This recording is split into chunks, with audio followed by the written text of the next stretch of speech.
कुछ और याद न रहे। ये सब प्रपंच है। प्रभु की स्मृति चाहे वो श्रवण से हो, गायन से हो, सेवा से हो, एन केन प्रकारेण प्रभु की स्मृति, और सब प्रपंच है। ये सब काल ब्याल को खायो। इसकी चर्चा, इसको देखना, इसका मनन करना, ये सब नाश हो रहा है। हमारा एक एक क्षण, एक एक श्वास, आयु नष्ट हो रही है। सार्थक है प्रभु का स्मरण। खास बात समझ लीजिए, चाहे जिस मार्ग का पथिक हो, प्रायः कोई बिरला ही अंतर्मुख हो पाता है, नहीं बहिर्मुख बस दुनिया की उपाधि, दुनिया का प्रपंच ढो रहे। हम एक सुधारक हैं, सबका सुधार कर लेंगे, ये भी प्रपंच है, घोर प्रपंच। आप कहोगे प्रपंच कैसे हो सकता है दूसरे का सुधार करना? जिसकी नजर में दूसरा कोई है वो सुधार कर ही नहीं सकता है। जिसकी नजर में सर्वत्र आराध्य देव है वही क्षमता प्राप्त करता है भावनाओं के बदलने की। और जब सर्वत्र आराध्य देव देखता है तो फिर उसके अंदर ही कैसे हो सकता है कि मैं इन सब का परिवर्तन कर दूंगा, परिवर्तन कर रहा हूं, परिवर्तन करता रहूंगा। ये सब प्रपंच है। सब जगह प्रभु विराजमान, चिद चिद लक्षणम सर्वम राधा कृष्णमयम जगत। फिर चर्चा क्यों करते हो? स्वांतः सुखाय तुलसी रघुनाथ गाथा। अपने प्रभु की आज्ञा का पालन करने के लिए वो आज्ञा करते हैं, मच्चित्ता मदगत प्राणा बोधयंता परस्परम कथयंति च माम नित्यम तुष्यंति च रमंति च। और यही हमारा नशा है, यही हमारा जीवन है। इसको हम गा करके अपने स्वामी की स्मृति का सुख लेते हैं, अपने स्वामी के महिमा सिद्धांतों का आनंद लेते हैं। स्वांतः सुखाय, सब रूपों में हमारे स्वामी हैं, तभी अखंड स्मृति होती है। इसलिए हे राधा माधव, आप हमारी विनय सुन लीजिए, गौर श्याम चरणारविंद की स्थिति प्रदान कीजिए। चरणों में स्थान पाने का मतलब है सतत गौर श्याम चरणारविंद की स्थिति। जैसे श्री ध्रुवदास जी महाराज कहते हैं कि ये महावर से रचित गोरे सांवले चरणारविंद हमारी स्मृति में ऐसे बस जाएं जैसे बिना प्रयास के पुतली की रक्षा पलकें करती हैं, ऐसे हमारी स्मृति की रक्षा होती रहे। अखंड स्मृति गौर वरण श्यामल चरण रच मेहंदी के रंग तिन तरुअंतर लुठत रहें रतिजुत कोट्यन। ऐसे महासौंदर्य प्रेम प्रकाशित करने वाले महावैभव संपन्न रास रस के ज्ञाता रसिकों ने ये स्मृति सार रखी है। उठते बैठते चलते फिरते हर समय अपने आराध्य देव की स्मृति, इसे पकड़ पाओ तो पकड़ पाओ। और सब प्रपंच है, सब प्रपंच मान लेना। हम बड़े बड़े सिद्धों की बात कह रहे हैं, जिनका चित्त इस बात में ठहर गया है कि सब कुछ भगवत स्मृति है और निरंतर स्मरण में लगे हैं, वो मंजिल पा चुके हैं। और जिनको अभी यही पता नहीं कि किस साधन से भगवत प्राप्ति होगी, क्या करना चाहिए, क्या, वो तो भटके हुए हैं। और जो विविध साधनों में लगे हुए हैं, अभी मान ख्याति सिद्धि आदि की आकांक्षा है, जिससे प्रीति और भगवत प्राप्ति चाहिए, वो केवल स्मृति, मधुर मधुर भगवान का नाम, प्रिया प्रीतम की स्मृति, इससे बढ़कर कोई सिद्धि नहीं। भूलूं सभी जगत को केवल रहे तुम्हारी याद, सुनूं जगत की बात न कुछ भी, सुनूं तुम्हारे ही संवाद। आपकी स्मृति के सिवा और कोई जगत का वस्तु व्यक्ति स्थान हमें याद ना आवे। आपके संवाद, परस्पर प्रिया प्रीतम की बातें इनकी रूप गुण लीला माधुरी के सिवा इनके रसिक जनों की चर्चा, इनके धाम की, इनके नाम की महिमा, इसके सिवा मेरे कान और कभी कुछ ना सुने, ऐसी कृपा कर दो। हे राधा माधव, भोगों की कुछ सुधि न रहे, देखूं सर्वत्र तुम्हारा मुख, मधुर मधुर मुस्काता नित, उपजाता अमित अलौकिक सुख। जैसे हम मंदिर में जाकर श्री अर्चा विग्रह प्रभु के दर्शन करते हैं, ऐसे ही हर शरीर रूपी मंदिर में, हृदय रूपी गर्भगृह में हमारे प्रिया प्रीतम विराजमान है। ऐसा हम देखें, हम ये देखें कि मंद मंद मुस्कुराते हुए सबके हृदय निकुंज में हमारे प्रिया प्रीतम विराजमान हैं। रहे सदा प्रिय नाम तुम्हारा, मधुर दिव्य रसना रस खान, मन में बसे तुम्हारी प्यारी, मूर्ति मंजु सौंदर्य निधान। हर समय आपका नाम राधा राधा राधा, हर समय आपका प्रिया प्रीतम जो रूप ये हमारे मानस नेत्रों में बसा रहे। जिह्वा कंठ हृदय नाम से भरपूर और मानस नेत्रों में आपका रूप, मन में बसे तुम्हारी प्यारी, मूर्ति मंजु सौंदर्य निधान। तन सेवा करूं तुम्हारी, प्रति इंद्री अति उल्लास। हर समय मेरी इंद्रियां आपकी सेवकाई के लिए ललचाएं, चाहे वो कर्मेंद्री हो या ज्ञानेंद्री। हृदय में एक नवीन भाव, कैसे सुख पहुंचाऊं, हे अखिल लोक चूड़ामणि, हे परम सुख निधान, हे पूर्ण काम, मुझ अधम से आपकी क्या सेवा बन सकती है। आप पूर्ण काम हो। हमारे पास कौन सी वस्तु पदार्थ है जिसको हम देकर आपको सुख पहुंचा पावे? कोई नहीं है। ये सब नाशवान मलिन माया से रचित भोग कहीं सच्चिदानंद प्रिया प्रीतम को सुख पहुंचा सकते हैं। इसलिए प्रभु केवल भाव है हमारे पास, वो भी आप गुरुजनों का दिया हुआ। उसी भाव उत्सव से आप प्रसन्न हो जाइए। हमारी पांचों ज्ञानेंद्रियां, पांचों कर्मेंद्रियां, अंतःकरण ये आपकी सेवकाई में मगन हो जाए। कभी ऐसा अवसर मिले, साफ करूं पग रखी पीक दानी, सेवा निकुंज में खास। कभी ऐसा हो कि आपकी पीक दानी मार्जन करने को मिले और आपका उच्छिष्ट उसमें पड़ा हुआ है, उसे पाकर हम रोमांचित हो रहे हैं। कभी आपके श्री चरण जहां रखे जाते उस चौकी को साफ करने का सौभाग्य मिले। और हर समय मुझे गर्व हो कि मैं आपकी दासी हूं, किंकिरी हूं। बनी खवासिन मैं चरणों की, करूं सदा सेवा अति दीन। रहूं प्रिया प्रीतम के नित पद पद्म पराग सुसेवन लीन। ये जो देहाभिमान है, मैं स्त्री हूं, मैं पुरुष हूं, इसका परिवर्तन हो जाए हे श्यामा श्याम। और ये ठसक आ जाए कि मैं आपकी सहचरी हूं। और आठों पहर हे सौंदर्य निधान, हे माधुर्य निधान, आपकी सेवा में मैं अपने को उपस्थित देखूं, आपके समीप देखूं।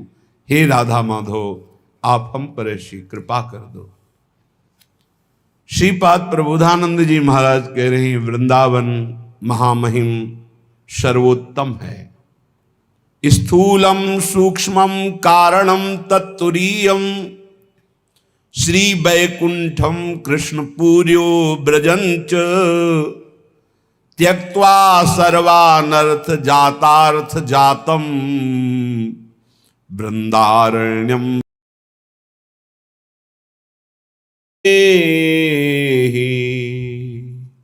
राधा मोहन सहज सनेही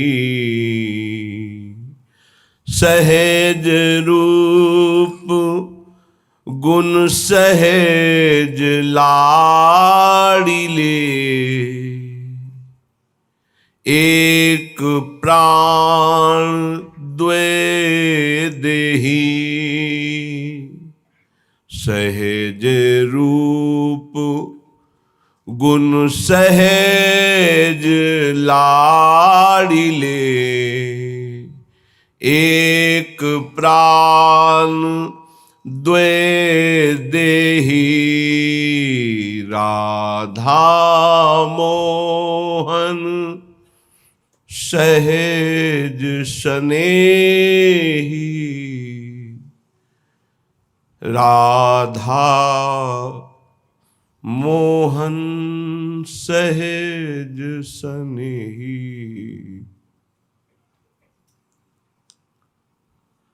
सहज माधुरी अंग अंग प्रति सहज रची बन गे व्यास सहज जोरी सोमो मन व्यास सहज जोरी सोमो मन सहज प्रीति करी लेही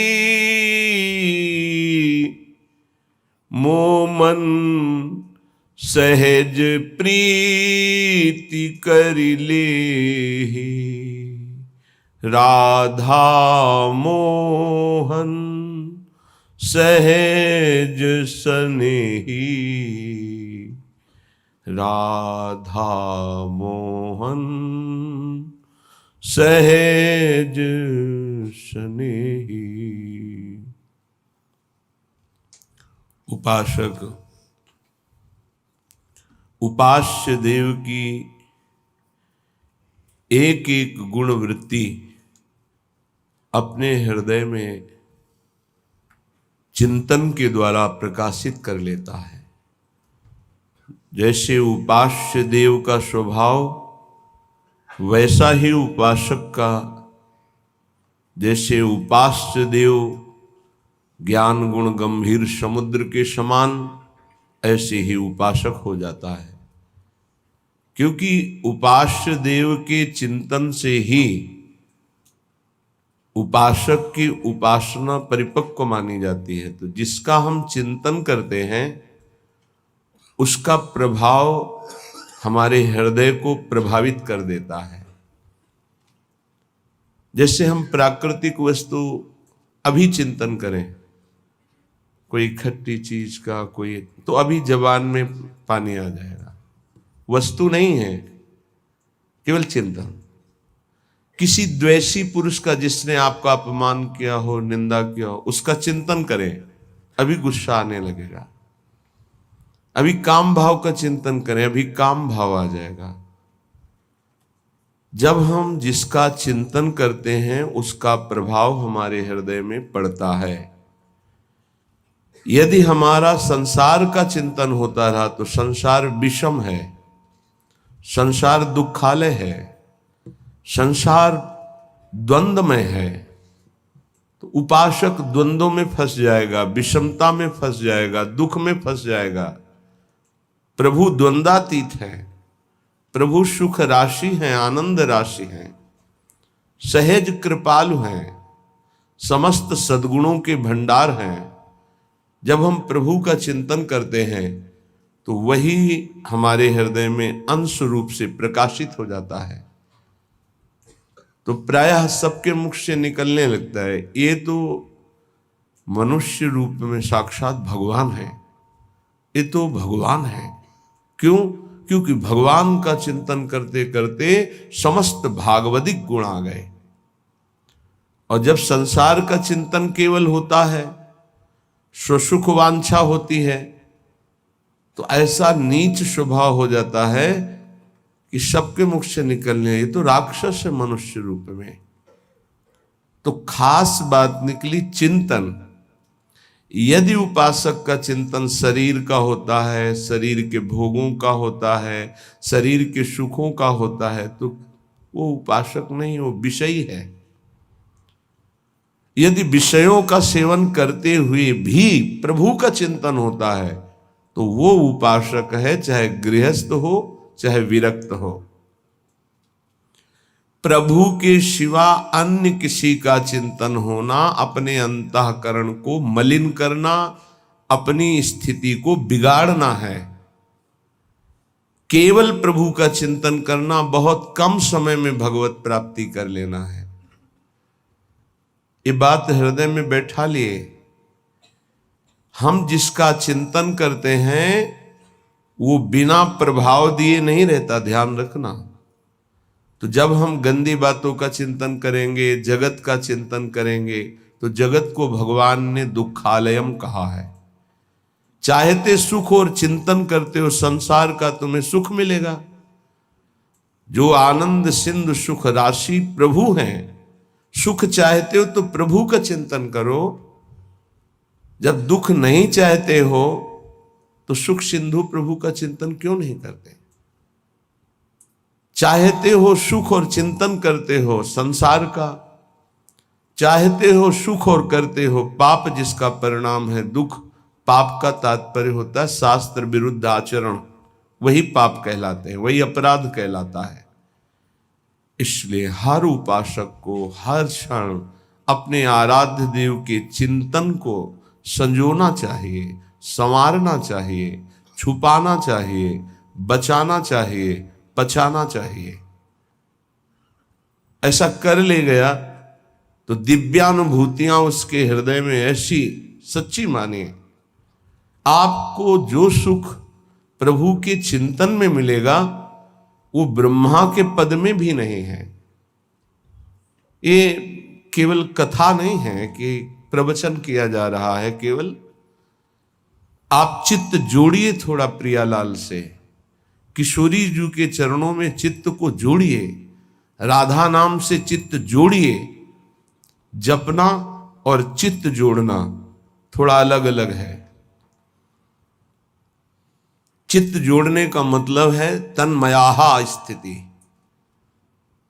नाम चल रहा है, नाम देख रहे हैं, नाम सुन रहे हैं और कुछ चिंतन नहीं है, उसे तन्मय कहा जाता है।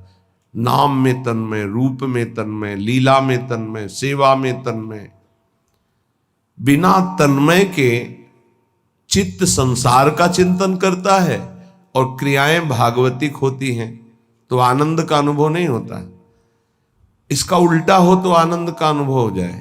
क्रियाएं भले व्यवहारिक सांसारिक हो, चिंतन भागवतिक हो, ये कठिन बात पड़ती है। इसीलिए प्राय अध्यात्म में जल्दी मन टिकता नहीं है, व्यवहार में ही मन जाता है।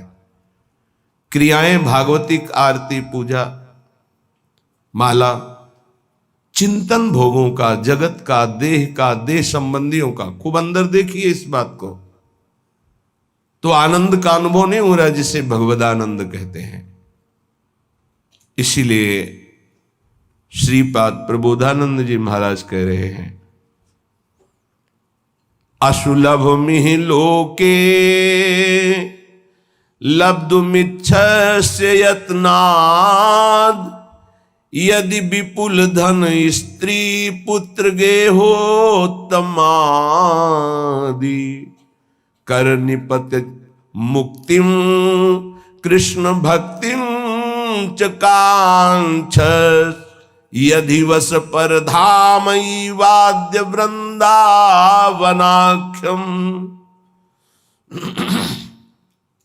तुम्हें बहुत संपत्ति की चाह है, मेरे प्रभु का भजन करो। सच्ची मानिए,